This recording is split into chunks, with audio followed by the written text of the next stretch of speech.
noite. Hoje nós vamos continuar com o nosso seminário, Como Não Compreender Lacan. Mas estamos tendo um cartel de 15 em 15 dias. Não, de mês em mês. Ou é mensal ou quinzenal, eu estou em dúvida. Em que as pessoas tentam compreender Lacan. Aqui é não compreender Lacan.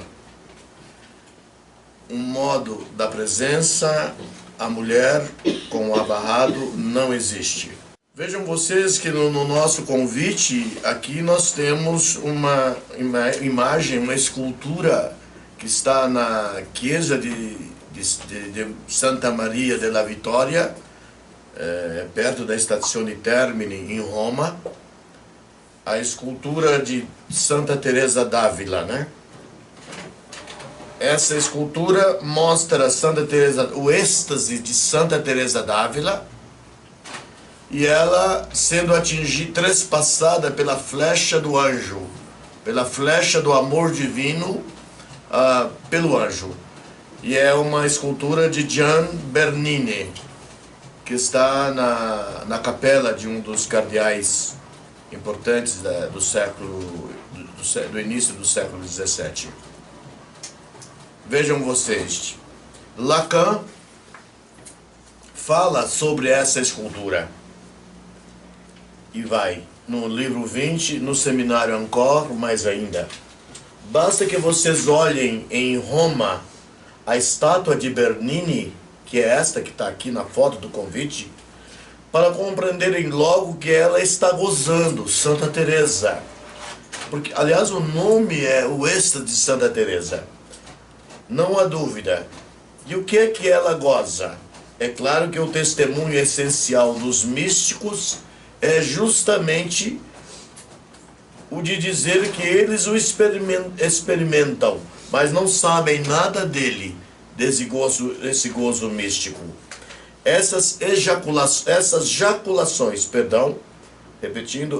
jaculações místicas não é lorota nem só falação. Esse é o dito de Lacan. É em suma o que se pode ler de melhor.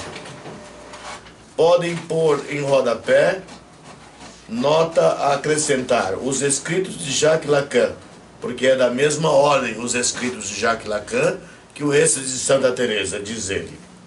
O que se tentava no fim do século passado, no tempo de Freud, o que eles procuravam, obviamente trabalhando com a histeria, né? Toda sorte de gente brava no círculo de Charcot e dos outros. Ele está falando a respeito do século XIX, de Charcot e Freud, né? E todo o círculo em torno de Freud e em torno de Charcot. E o que eles faziam era carregar a mística para as questões de foda.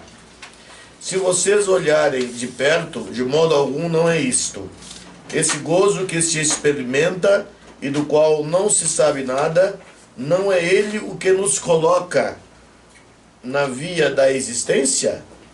E por que não interpretar uma face do grande outro, a face Deus, como suportada pelo gozo feminino?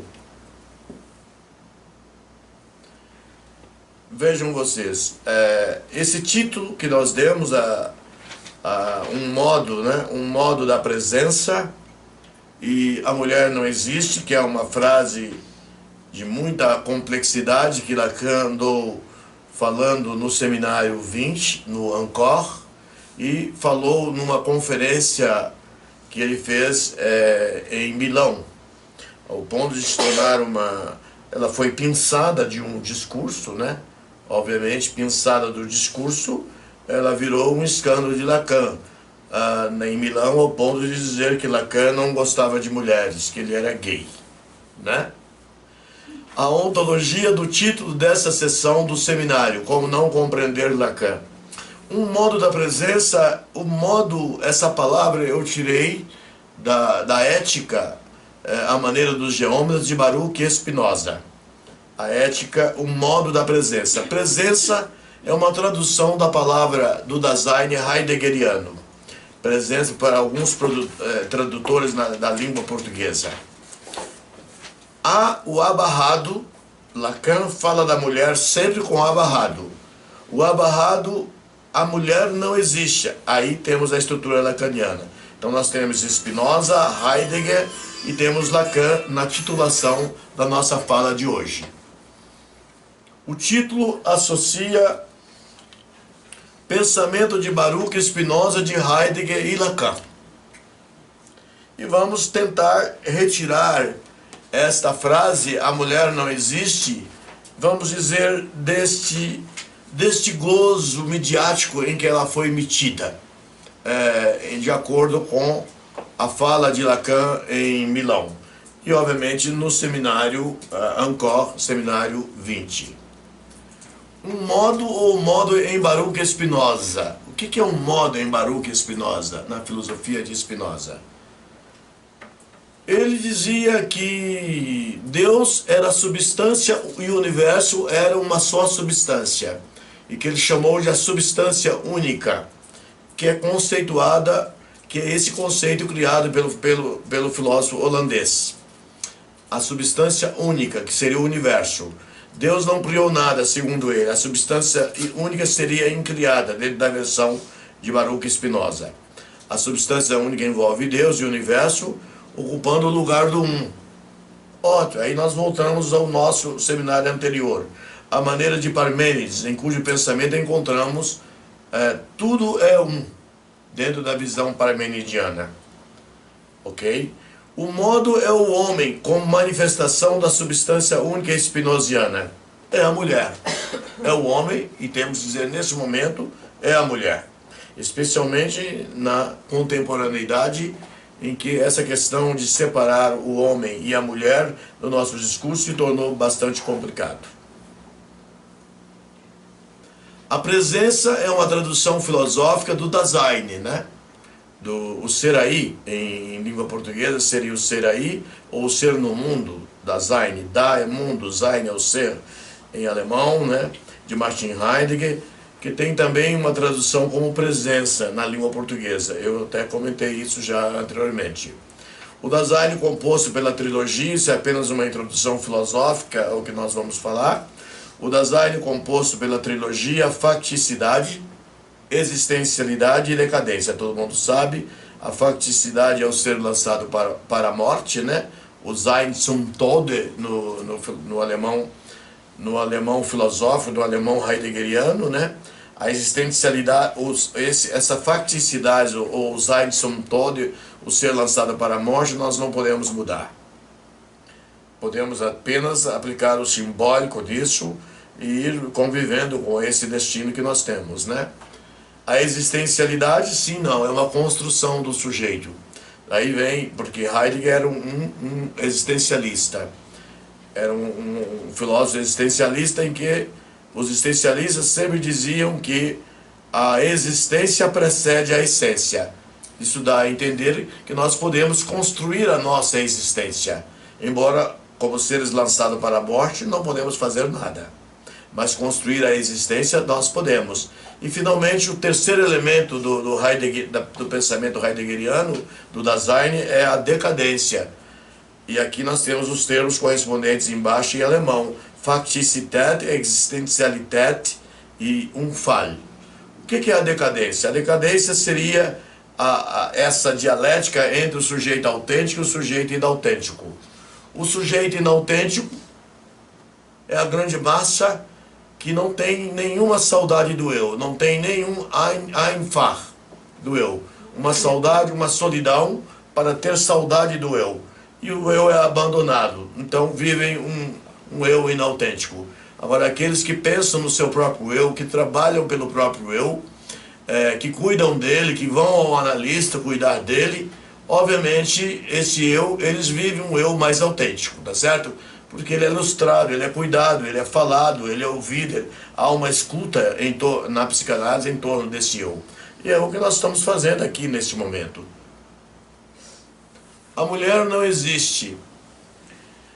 Bom, como é que foi que em francês Lacan disse essa frase? La femme n'existe pas. Mas é um lá barrado, né? O artigo é barrado. E Lacan diz que O a, nesse caso, o artigo é um significante. É um significante. O a barrado e o lá barrado. Quer dizer, ele não, nesse seminário 20, que é Ancor, mais ainda, ele sempre fala na mulher com o a barrado, né? Sendo um significante dentro do pensamento de Lacan.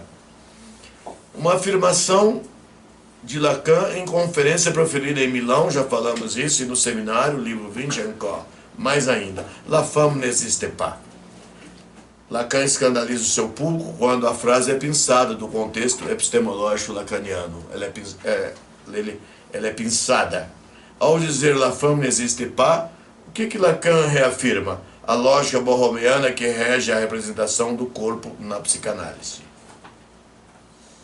Porque Lacan barra, ele bota um lá e um a barrados. Por quê? Quando se refere à mulher. Só que a mulher, aqui ele está usando a estrutura vulgar a respeito da mulher. Ele não barrou aqui no texto dele. Só que a mulher, isto só se pode escrever barrando-se o a. Ele disse só se pode escrever a mulher barrando o a. Não há a mulher. A mulher sem o a barrado, ele diz que não existe. Essa mulher não existe. Porque o a, no pensamento aristotélico, na lógica clássica grega, esse a estaria se referindo à universalidade da mulher. E nós não temos em todas as culturas, a mulher como um ente, como um Dasein universal. Existem povos, situações em que a antropogênese ou a antropologia dá um papel completamente masculino para a mulher. Eu li sobre uma tribo na África em que as mulheres inférteis, que não conseguem ter filhos, são transformadas em pais de todos os filhos daquela tribo. As mulheres parem seus filhos e entregam para a mulher infértil que funcionará como pai. Ela terá uma estrutura da figura paterna para instalar a lei daquela coletividade ou daquela cultura na criança. Então aqui ele está dizendo, não há a mulher.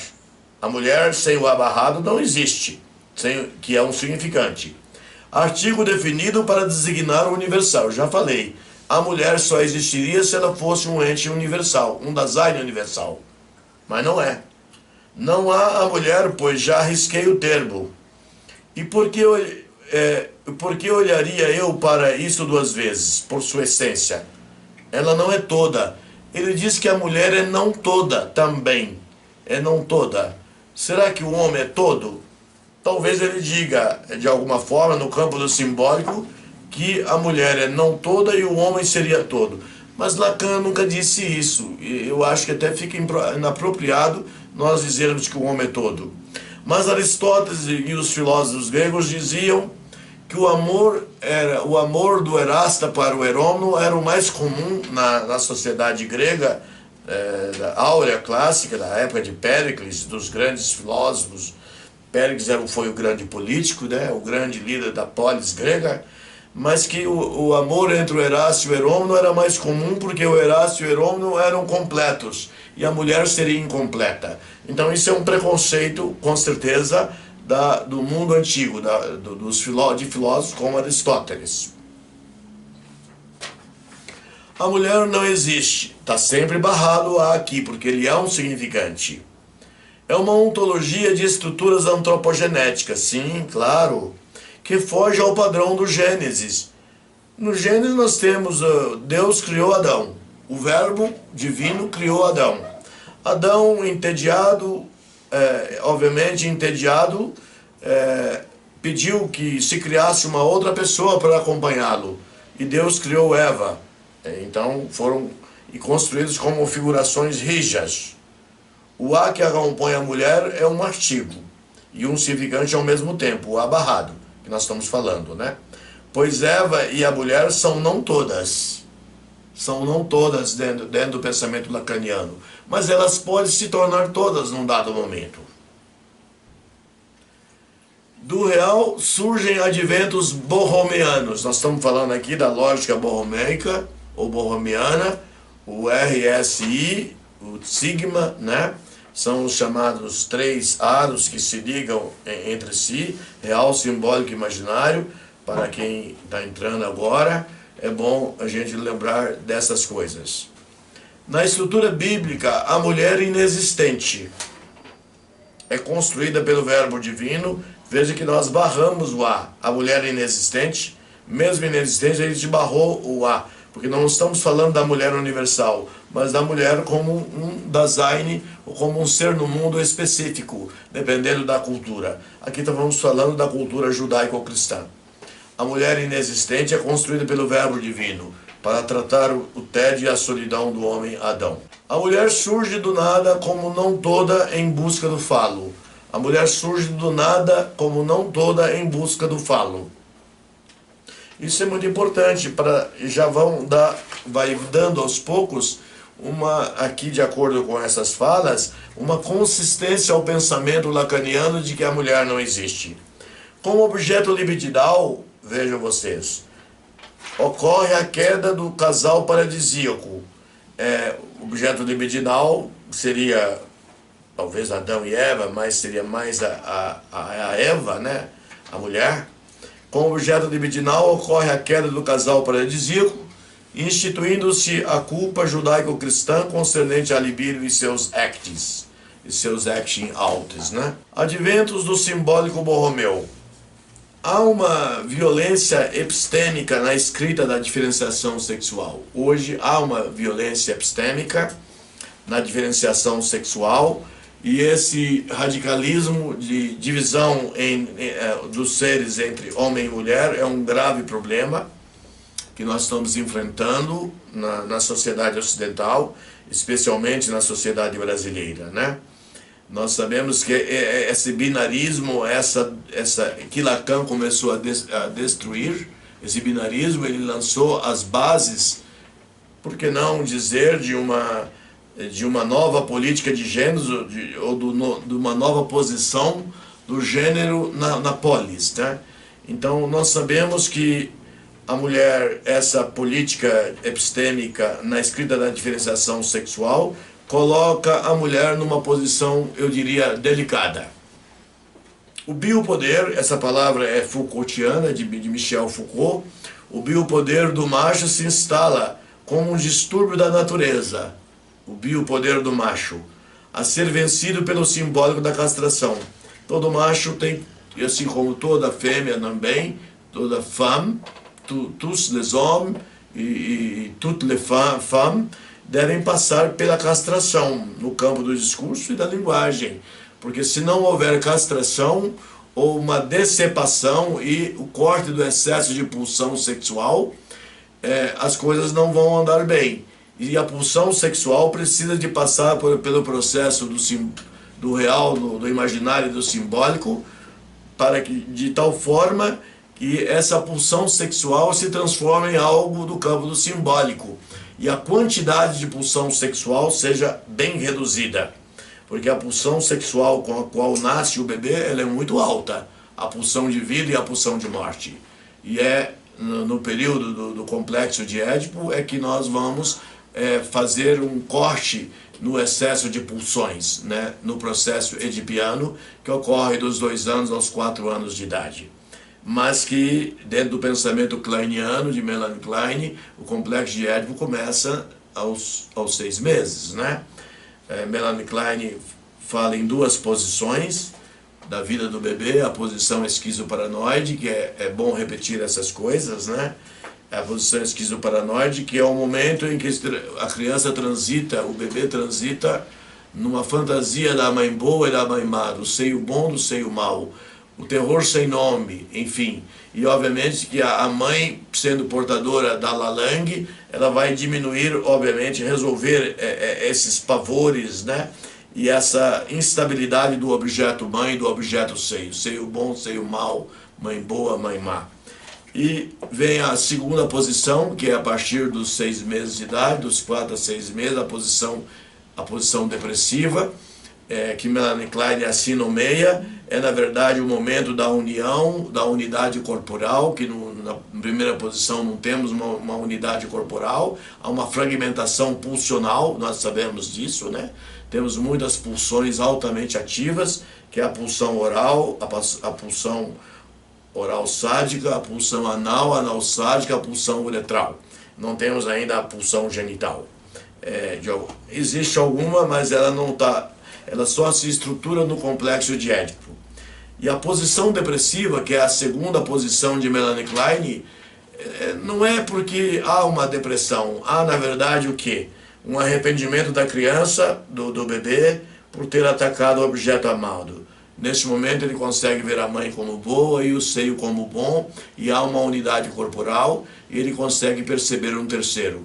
A figura do pai, né? A figura, ou a metáfora materna, se quisermos dizer, porque nem sempre será um pai no sentido masculino, poderá ser um pai feminino, né? E frequentemente isso precisa de ser ensinado pela psicanálise, né? Na posição depressiva, em que há a sensação de unidade, a mãe é boa, o seio é bom, enfim. E que Melanie Klein disse, nesse momento começa o complexo de Édipo, no momento da posição depressiva, tá certo? O Édipo se inicia aí, e nós aceitamos na nossa escola que o Édipo kleiniano e o Édipo freudiano acabam se unindo, e o processo é em torno dos 6 meses até os 4 anos, 5 anos de idade. Vindo esse complexo de Édipo a atuar na adolescência, né? E a adolescência é um momento dificílimo. Estou analisando um adolescente de 16 anos, é pergunta e resposta. Ah, sim, não, sim, não, sim, não.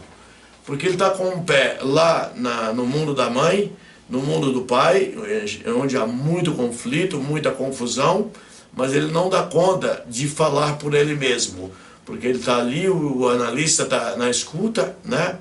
E, por incrível que pareça, na última sessão ele falou como uma maritaca, porque ele conseguiu falar frases com sujeito, verbo e predicado. Aí virou uma maritaca na sessão de análise, né? E ele mandou uma mensagem para mim depois: doutor, eu gostei da sessão de análise e eu estou bem. Então, quer dizer que está rolando alguma transferência, né? Então, vejam vocês, o biopoder do macho se instala como um distúrbio da natureza, é um problema, é o mundo da natureza, e nós sabemos que a civilização tem que ser construída, a castração é a construção, é a civilização das pulsões. Então nós temos que sair do mundo da natureza para entrar no mundo da antropogênese, da construção dos sujeitos. E nem sempre isso está sendo feito, né? E qual é a maior força antropogenética? É a castração. No campo do discurso e da linguagem, né? A castração. Nós precisamos de ter le sujet chatré, o sujeito castrado. Se ele não for castrado, ele terá uma criminalidade fácil, muito à flor da pele, e nós vamos ter graves problemas na sociedade. Homem e mulher castrados adquirem uma equivalência simbólica. Sim, perfeito. Com a castração, houve ali, lidaram com o pênis, e o pênis se transformou em falo. E falo, Lacan chama de o que é o falo? O falo é o significante do desejo, né? Não é o pênis. E há uma similaridade com determinados rituais do mundo antigo, no Egito, na Roma Antiga, na Grécia Antiga, e entre outros povos também, né? Então, homem e mulher castrados adquirem uma equivalência simbólica, assim, emergindo do estado da natureza. Se são castrados, já não são mais do estado da natureza. Porque a civilização tem que tirar cada sujeito, cada criança que nasce do estado de natureza. Assim, emergindo do estado da natureza para da animalitas para a humanitas. Então, da animalidade para a humanidade. O homem e a mulher adquirem o título, o falo fi. Falo, nós temos falo com Fi maiúsculo e com Fi minúsculo. O falo O falo com Φ maiúsculo é o falo simbólico, o falo com Φ minúsculo é o falo imaginário. E o ideal é que nós tenhamos o falo com Φ maiúsculo, né? É o que vai ilustrar a nossa teoria de que a mulher não existe. A mulher, com o abarrado, adquire o falo e o homem, o falo com Φ maiúsculo, como significante do desejo. A mulher não existe. Não existe a mulher. La femme n'existe pas. O lá é o artigo. Repetindo, né? A mulher não existe. Todos os sujeitos são construídos em sua desideração. O que é desideração? Podemos emendar da língua portuguesa e falar em desideração. Desideração é o contrário de sideração. Sideração é referência ao espaço sideral, à infinitude da pulsão. No momento que é o que eu falei, no momento que há uma castração, que há uma redução da pulsão, há uma simbolização da pulsão, nós vamos ter a desideração. E nesse caso, a palavra desideração tem relação com a palavra desiderio, que é desejo em italiano, e desiderar, eu acho que existe algo semelhante em latim, e temos o desejo na língua portuguesa, o désir na língua francesa, nas línguas originárias do latim, tá certo? Então nós temos que desiderar o sujeito, sair da pulsão infinita, selvagem, arcaica, da pulsão archê, sustentando-se pela força simbólica do falo.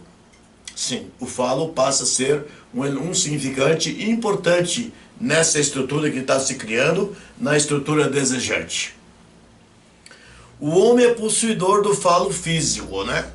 Há um falo físico, mas que é sempre falo com Φ maiúsculo se foi castrado. E o simbólico e simbólico, um falo com Φ maiúsculo e simbólico se ele foi castrado. Se não foi castrado, ele não tem falo, ele tem pênis. É isso aí. E aí a coisa se complica. E a mulher com abarrado o tem como significante do desejo. Ela tem a castração? Tem. Então tem o significante do desejo. Ela tem o falo como significante do desejo. Vejam vocês que a ideia de que a mulher não existe está se construindo. E nós estamos dizendo aqui que a mulher tem falo. Ela tem um falo. Mas o falo é uma estrutura simbólica. E talvez como ele foi visto em alguns povos na antiguidade, greco-romana, no Egito e outras civilizações. Então aqui a teoria de que a mulher não existe vai avançando, né? A mulher não existe não é qualquer coisa que Lacan lançou no discurso do seminário dele ou de uma conferência em Milão. Ele tinha realmente uma base para dizer isso. Por isso que nós demos nome ao nosso seminário de Como Não Compreender Lacan. Já o cartel é uma tentativa de compreender Lacan, mas eu acho que se interpreta mais Lacan do que se compreende. Todos os sujeitos desejantes ocupam a falosfera. Todos os sujeitos desejantes estão na esfera do falo, ou falosfera. E, portanto, ocupam o mesmo lugar no sexo. Quando eu falei de sexo aqui, não é atividade sexual, mas é sexo no sentido de gênero, que hoje está se utilizando a palavra gênero, né? Os dois gêneros clássicos, masculino e feminino, né? Se falava, Lacan, nos seminários dele, fala de masculino e feminino, mas ele deixa subentendido a existência dos demais gêneros, que são satélites do falo, né? Satélites do falo. É importante que a gente tenha ideia que há o gênero masculino e feminino e uma infinidade de gêneros, uma infinitude de gêneros hoje, que nós podemos citar, mas isso não é uma novidade para a psicanálise. É uma novidade do falatório do mundo, no mundo político em alguns países, né? A questão de discutir os gêneros às vezes ofende muita gente, é uma coisa ofensiva, enfim. Às vezes nas escolas se tocar no assunto, às vezes não, as pessoas que tocam não estão preparadas, às vezes a idade não é ideal de se tocar na política de gêneros ou no sistema de gêneros que nós temos na humanidade, né? E nós estamos num momento em que é um momento diferente que o Brasil está vivendo. A direita politizou a questão dos gêneros, né? A direita brasileira, assim como a direita de muitos países, colocou que discutir as questões de gêneros é se aderir ao pensamento de Antonio Gramsci, né? O pensador italiano que escreveu Os Cadernos do Cárcere, em que ele lançou uma teoria dizendo que destruindo a cultura ou a superestrutura cultural de um povo é mais fácil você introduzir o comunismo, né? Enfim, eu acho um pouco uma bobagem essa questão, isso não tem sentido, né? Existem filósofos sem formação filosófica atuando no Brasil com grande influência nas redes sociais, né? Isso está acontecendo. O falos em grego, né? E sua historicidade. Falos em latim. Falos em latim significa o pênis, símbolo da geração e da fertilidade. Haviam festas, né, em que a imagem fálica estava sempre associada, presente nas festividades greco-romanas em honra ao deus Dioniso, ou Baco, ou Príapo, né? O próprio deus Falos, parece que em Roma existia um deus com este nome. O falos ou falós como representantes dos sinais sexuais do homem e da mulher. Aqui, dentro da ideia de que a mulher não existe, nós admitimos que ela possui o falo, e o homem também possui o falo, dentro da devida castração, não é? Dentro da devida castração. Lacan desconstrói o binarismo homem e mulher. Você vê que Lacan antecipou-se a um debate bastante intenso na modernidade, da contemporaneidade, e ele desconstrói o binarismo homem-mulher. Mas isso já vem, essa desconstrução de binarismo homem e mulher, isso vem há muito tempo. Eu diria, talvez, eu vou dizer lá na frente, o Banquete de Platão nos diga alguma coisa diferente desse tradicionalismo, né? A questão, por exemplo, a orientação sexual, homossexualismo e heterossexualidade ou homossexualidade, são palavras que não existiam no mundo ocidental, na nossa civilização judaico-cristã, ou na civilização romana, grega, na Grécia Antiga. Isso foi uma criação da psiquiatria alemã do século XIX, né? A homossexualidade e heterossexualidade, e começou a classificar as pessoas. Mas até o século XVIII essa classificação não existia, nem na psiquiatria, na medicina, e nem na psicologia, nem na filosofia. Ninguém ouviu falar nisso. Os psiquiatras alemães do século XIX criaram essas duas palavras, tá certo? Então vejam vocês, a mulher não existe, la femme n'existe pas. Estão repetindo aqui. Falamos que Lacan desconstrói o binarismo homem e mulher quando ele diz que la femme n'existe pas, a mulher não existe. Existe um unissexo, um sexo único. Ele fala unissexo. O homem não existe. Aparece então a revolução de Lacan, que antecipa o lugar parmenidiano do unissexo, o lugar do um, e uma infinidade de gêneros, uma infinitude de gêneros, onde todos ocupam o lugar do um. Se nós quisermos apaziguar as tensões, as preocupações quando falamos de um tema de tal gravidade. É um tema que realmente pode animar bastante os debates, né? Se nós misturarmos a psicanálise com a política. Mas aqui não estamos falando de política de nenhuma forma, nem nacional nem internacional, e não estamos relacionando a psicanálise ao processo político. A polis grega era um sistema muito civilizado, a cidade-estado grega, né? Atenas era governada pela Assembleia dos Cidadãos, né? Havia 80 mil cidadãos numa população de 400 mil habitantes, na época de Péricles, né?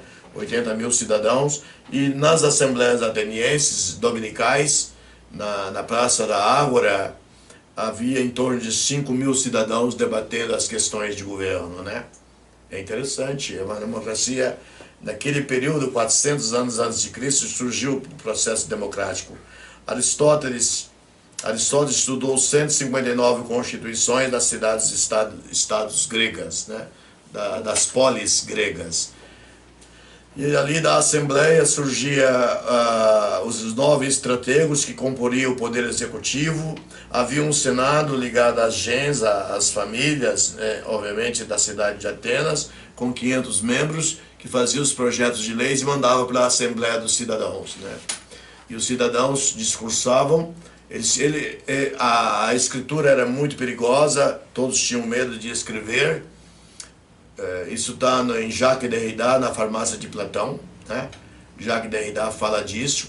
Então havia os sofistas, que os cidadãos mais ricos encomendavam os discursos, né, aos sofistas, para que ele pudesse, de um dado momento, mudar a posição dele em relação àquele discurso. Aquele discurso não era meu, foi escrito por um sofista, né, encomendado, né? O primeiro a escrever, cidadão honrado a escrever, foi Lacan. Acho que um ato falho, né? Falar que foi Lacan. Lacan realmente escreveu muita coisa como sendo um archeiro, um pioneiro.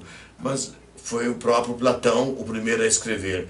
Mas tudo que ele escreveu ele atribuiu a Sócrates e a outras figuras que dialogavam com Sócrates. Ele praticamente não assumiu a autoria de quase nada. E mesmo Homero, nós sabemos que os escritos de Homero, não existiam os escritos de Homero. A Ilíada e a Odisseia foi transmitida de século para século na Grécia Antiga e na Grécia Arcaica de maneira oral. Portanto, a escrita era uma coisa muito perigosa escrever. Só a partir de Platão é que isso começou a ser vencido. Aparece então a Revolução de Lacan, que antecipa o lugar parmenidiano do unissexo e da infinitude dos gêneros. Lacan era revolucionário. A relação sexual não existe.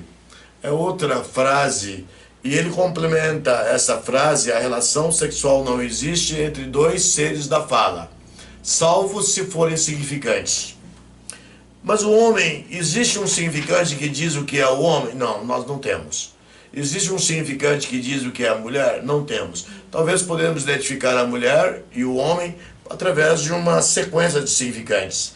Mas nesse momento, eu acho que nós podemos falar num tracionário.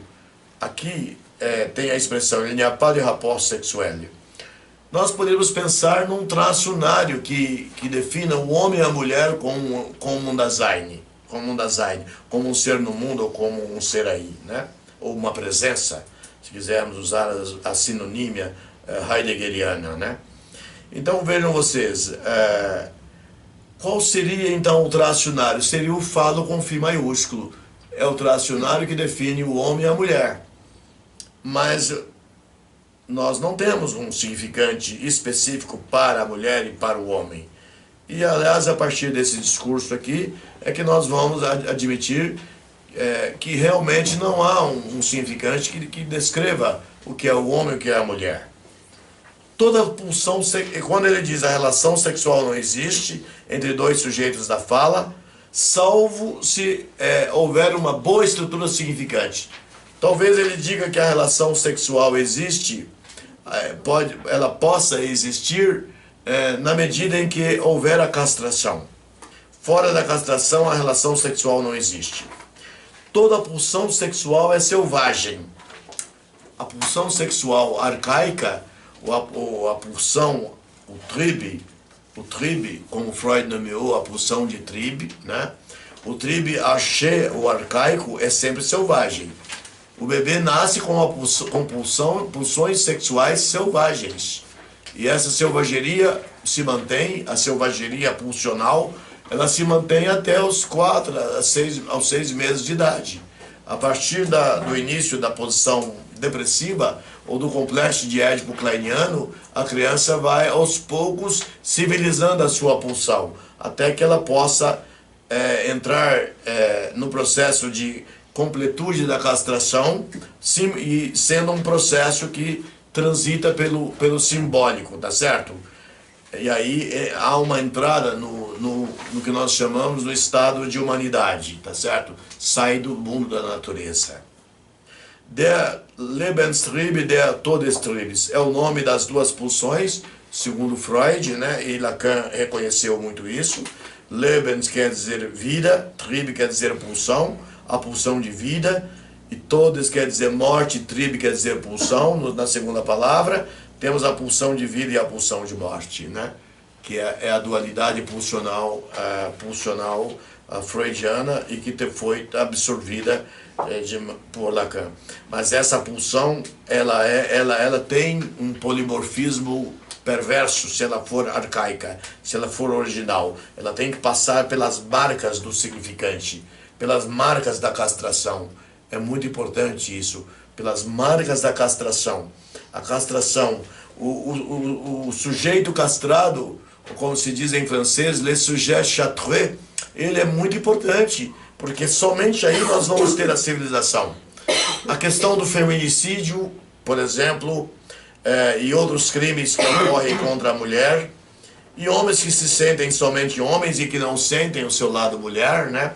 Porque a castração, ela faz com que todos os gêneros consigam uma boa comunicação, um bom entendimento discursivo, um bom entendimento no campo da palavra, né?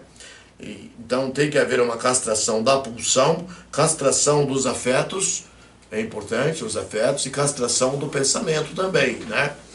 Os afetos nós sabemos que é um grave problema, é um problema que habita bastante a psicanálise. A palavra afeto tem em alemão affect, Freud A-F-F-E-K-T.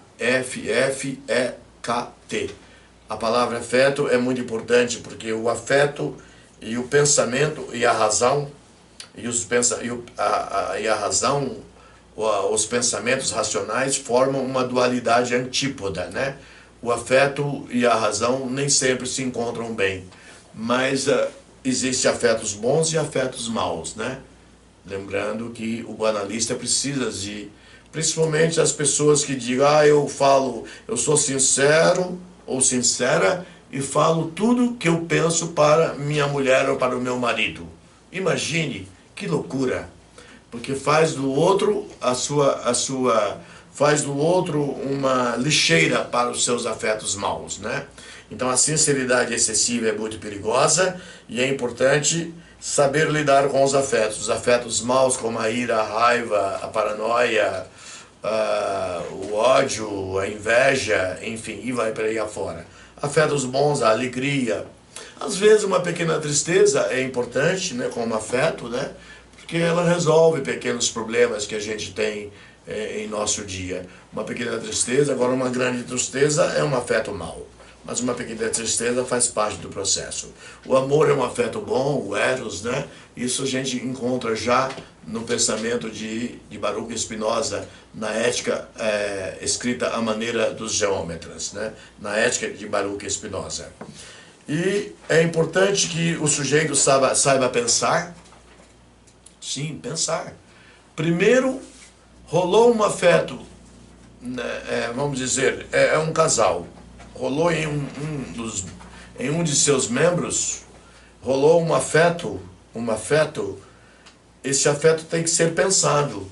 Então a pessoa tem que primeiro pensar, depois escolher como vai escolher o que falar e depois escolher como falar e depois passar para o campo do discurso.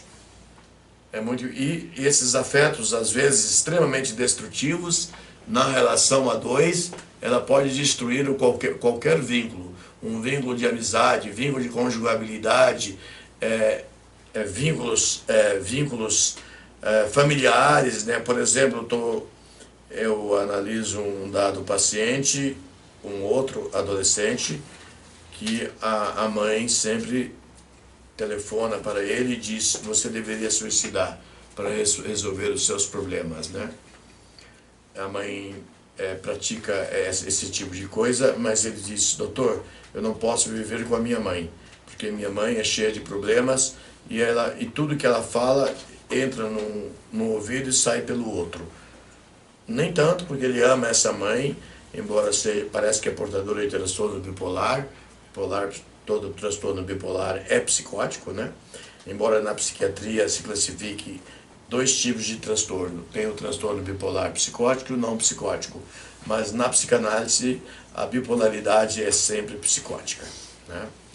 Então vejam vocês, o der Lebenstrieb e der Todestrieb são reduzidas nas respectivas dimensões pelos mecanismos borromeanos e colocadas como advento do simbólico.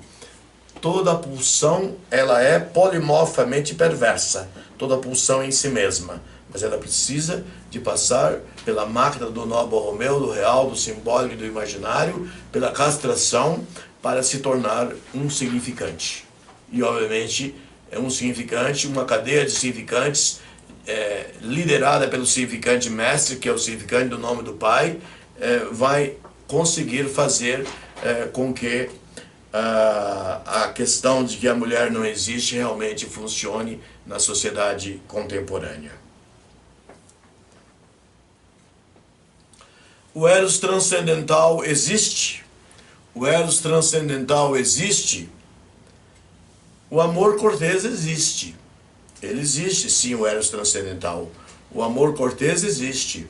Esse amor cortês ele não pode ser um amor afetado. Os bons afetos, a alegria, o amor, a amizade, etc., o Eros, pode ser também, esses bons afetos constroem um vínculo, mas os maus afetos que eu citei anteriormente, como a ira e outros, a raiva, a inveja, a paranoia, a mania de perseguição, esses afetos são altamente destrutivos, né? E os casamentos, as uniões acabam muito rapidamente quando as pessoas praticam esse tipo de afeto e são profundas e são intensamente sinceras. O patos passional torna a razão sexual inexistente. Com certeza, assim como a relação sexual não existe, il n'y a pas de rapport sexuel, que a palavra rapport em francês, relação, ela tem o sentido de razão, de matemática, de razão matemática, de relação no sentido de vínculo gramatical e muitos outros sentidos, né? Então, o patos passional torna a razão sexual inexistente. Claro que tem que haver uma razão sexual. O que é a razão sexual? É a castração e os demais processos simbólicos do nó borromeu, que chega ao nível do simbólico, que são, na verdade, os significantes estruturados como metáfora e como metonímia, e dirigidos pelo significante mor, que é o significante do nome do Pai. Por que escrevi a razão sexual não existe? Eu pergunto. Ela não existe quando a castração não existe. Seria uma pergunta cuja resposta ela é sintética e é clara na psicanálise, dentro da teoria e da prática da psicanálise. Nós sabemos que a inexistência da castração, a castração nós sabemos que ela está no processo do complexo de Édipo, né? Ela está no complexo do processo edipiano. Rola os amores infantis, os amores da criança, e obviamente a castração acontece. Então o Édipo é regulamentado. Ele é o complexo nuclear das neuroses, segundo Freud. É através do Édipo que surge a neurose histérica e as outras formas de neurose, né? E agora, se não temos o Édipo e não temos a castração, nós temos aí, próximo do sujeito que não tem esses processos, a estrutura psicótica e a estrutura perversa, né? É muito importante a gente ter isso na cabeça.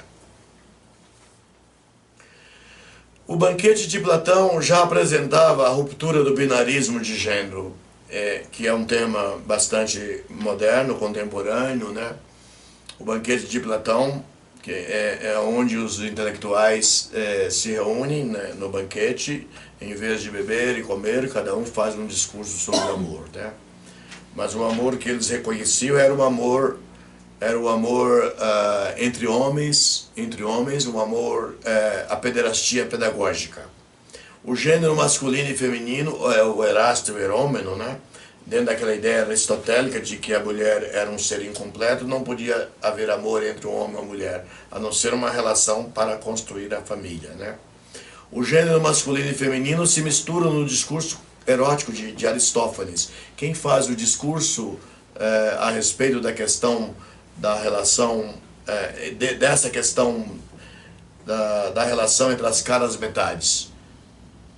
É o filósofo Aristófanes, né, que discursa sobre isso.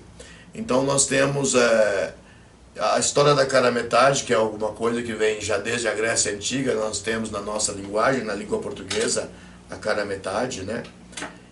Então veja que não de maneira assim direta, não de maneira tão diferente, quando hoje nós discutimos as questões de gênero, o binarismo já era questionado no pensamento platônico através da escritura do Banquete. Isso é uma coisa que eu entendo que Lacan leu o Banquete com muita atenção, o livro 8, se eu não estou errando, né, a transferência, o livro 8, em que a metade do seminário dele, durante um ano, é dedicada ao Banquete de Platão, onde ele coloca, inclusive, que Sócrates foi o primeiro psicanalista da história da humanidade, né? E tem uma cena de admiração de Alcibíades por Sócrates. Alcibíades amava Sócrates, um homem muito feio, era um sileno, mas que tinha um ágalma dentro dele, né? O ágalma quer dizer os silenos, que eram as estatuetas de homens muito feios, as estatuetas tinham ouro, tinha prata, coisas valiosas dentro. Então, segundo Alcibíades, Sócrates era um sileno, um homem que era feio, mas que tinha belezas, os ágalmas, os agalmata, no plural grego, os agalmata dentro de si mesmo. E Lacan chega a nomeá-lo o primeiro psicanalista da história da humanidade, porque ele lançou a teoria da ironia socrática. Ele falou, eu gostaria até de dar um seminário sobre a ironia socrática, a partir da tese de Søren Kierkegaard, que teve uma tese de doutorado chamada a ironia referida diretamente a Sócrates. Ironia quer dizer perguntar, o ato da pergunta. Vem do verbo eirein em grego e quer dizer o ato de perguntar. Então a pergunta é uma coisa muito importante para Sócrates. A ironia que ele colocava. E ele incomodava a sociedade ateniense, saindo pelas ruas, conversando, perguntando às pessoas, criando dialéticas ao ponto que as pessoas se confundiam, e ele chegava à conclusão, a própria pessoa, de que não sabia nada ante a Sócrates, né? E ele fala da maiêutica, né? A maiêutica socrática. Ele era filho de uma parteira, o filósofo, o filho de uma parteira, e portanto ele fala de maiêutica. Maios quer dizer parto em grego, maiêutica. Ele dizia que todo mundo tinha um saber dentro de si mesmo. Ele acertou. Ele acertou ao dizer que todos nós temos um saber dentro de nós mesmos, temos uma verdade, um saber que está no nosso inconsciente, e que ele chamou na época que poderia ser adentrado pela maiêutica socrática, pelo partejamento das ideias que nós temos em nós mesmos. E é o que nós analistas afirmamos, que o inconsciente é um sujeito, suposto saber, que habita o nosso sujeito. E que lá no divã do analista nós lidamos com esse sujeito suposto saber, e a psicanálise nesse momento tem alguma similaridade com a maiêutica socrática e com a ironia socrática. O Hermafrodito. O Hermafrodito é filho de Hermes e de Afrodite. Irmãos, Afrodite e Hermes eram filhos de Zeus. Irmãos. Portanto, ele é um elemento da religião grega antiga, o Hermafrodito, né? Filho incestuoso dos deuses Hermes e da deusa Afrodite. Ele foi criado na Frígia, não foi criado pelos deuses Afrodite e Hermes, por ser um produto de um incesto, por eles eram irmãos. E ocorre a união, e num dado momento, na Frígia, Hermafrodito é abordado pela ninfa Salmacis. E ela, profundamente apaixonada por Hermafrodito, ela se liga, formando uma dualidade masculino e feminino, transformando tudo isso em um só ser. Há uma união dos dois corpos.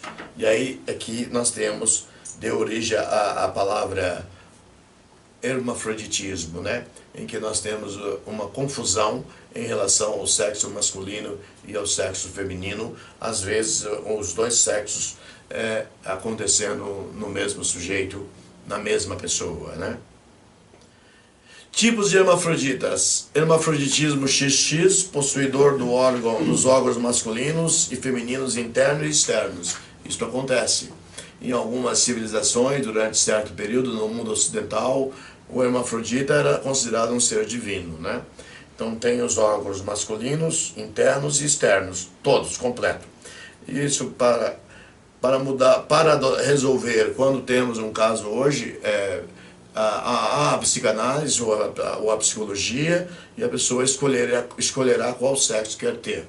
Ou ficar com os dois, se quiser, agora, ainda mais agora que nós estamos numa liberalidade completa de gêneros, né? Temos o pseudo, aí já é um falso hermafroditismo XY, possuindo somente os órgãos externos, masculinos e femininos, né? É um falso hermafroditismo, em que a gente tem XY, é masculino, né, do ponto de vista genético, mas possui os órgãos externos, masculinos e femininos, né?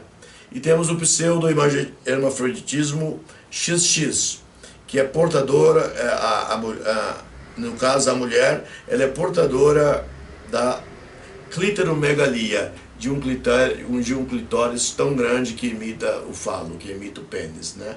E obviamente isso dependerá de uma definição psicológica ou psicanalítica para se ver o que se faz com essas coisas, né? Enfim, isso mostra que essa questão de gêneros é uma coisa arcaica, né? E a própria Grécia, através da mitologia, ou através dos seus deuses, já mandavam mensagens aos humanos sobre essas questões da sexualidade. Os deuses realmente mandavam mensagens, e o hermafrodito na verdade, uma mensagem. E hermafrodito eu posso mostrar aqui, ele está no nosso convite,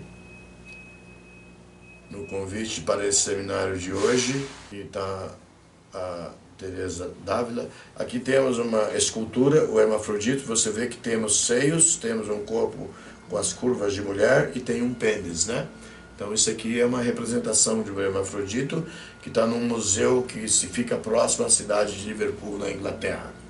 Isso esse hermafrodito é uma escultura greco-romana, não sei se foi construída modernamente mas ela foi encontrada em tempos mais antigos. Lacan fala, eu estou dentro do meu tempo, que é 1 hora, contrariamente ao que adianta Freud, é o homem, quero dizer, aquele que se vê macho sem saber o que fazer disso, né? Tá vendo? O macho que não sabe o que fazer com essa masculinidade. Nós sabemos que essa masculinidade, ela para entrar na civilização, ela precisa de passar pelo processo da castração. Ser le mâle castré, o macho castrado. Se ele não for o macho castrado, ele é muito perigoso.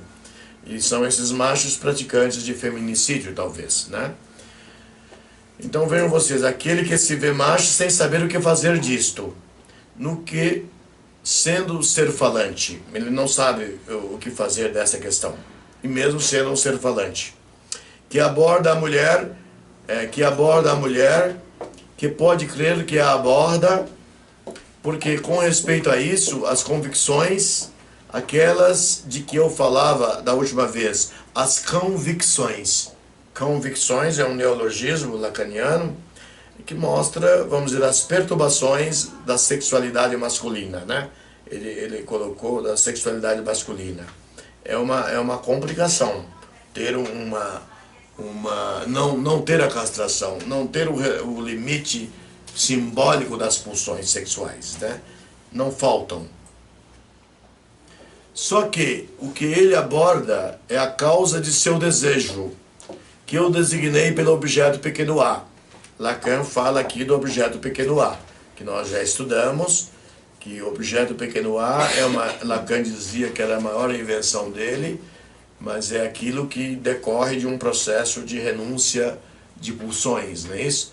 De pulsões. Nós temos ou de gozos, nós temos o gozo do outro, la jouissance de l'autre, o mais alto nível de gozo, aí se poda, desce para la jouissance phallique, para o gozo fálico, poda, desce para o nível do plus de jouir, o mais de gozar, e pode haver mais algumas podas, e finalmente do mais de gozar surge aquilo que Lacan chama do objeto pequeno a. É claro que o chamado gozo suplementar da mulher não é abordado, ele não é abordado neste processo, não é gozo complementar, é gozo suplementar. Ele não é abordado neste processo da construção do objeto pequeno a. E Lacan dizia que era a maior dificuldade que os analistas têm ao analisar as mulheres, é esse gozo suplementar da mulher. Aí está o ato de amor. Fazer o amor, como o nome o indica, é poesia. Interessante, Lacan. Ele diz que o amor é uma poesia, é uma poiesis, com certeza, uma poiesis em torno do objeto pequeno a, em torno da castração, em torno do simbólico, né? Em torno de uma série de coisas construídas que constrói o sujeito humano fora da natureza, dentro da civilização. Eu achei muito bonita essa afirmação de Lacan. Fazer o amor, como o nome indica, o eros, né, é poesia. Mas há um mundo entre poesia e o ato. Então, entre a poesia e o ato, há um mundo muito extenso, muito vasto, né, e que muita coisa pode rolar aí. O ato de amor é a perversão polimorfa do macho. Ele está fazendo uma crítica severa aqui. O ato de amor é a perversão polimorfa do macho. Isto entre os seres falantes, entre os seres da fala. Porque aqueles que não são sujeitos, seres de fala, ou sujeitos da fala, ou que não têm um Dasein, vamos dizer, os animais, vamos dizer, mais inferiores, eles não têm a consciência de si, o Führersein, segundo Hegel, né? A consciência de si eles não têm. Não há nada de mais seguro, de mais coerente, de mais estrito, não há nada de mais seguro, de mais coerente, de mais estrito, quanto ao discurso freudiano. É o Seminário, livro 20, encore, mais ainda, de Lacan. Ok? Eu fico por aqui. Obrigado.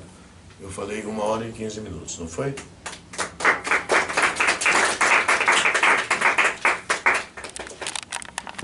Esse é o seminário, o mais ainda. E eu gostaria, para quem quiser se inteirar deste assunto, ler o volume 6, Deus e o Gozo da Mulher. É o capítulo onde nós vamos encontrar essa questão da mulher, né? A mulher não existe.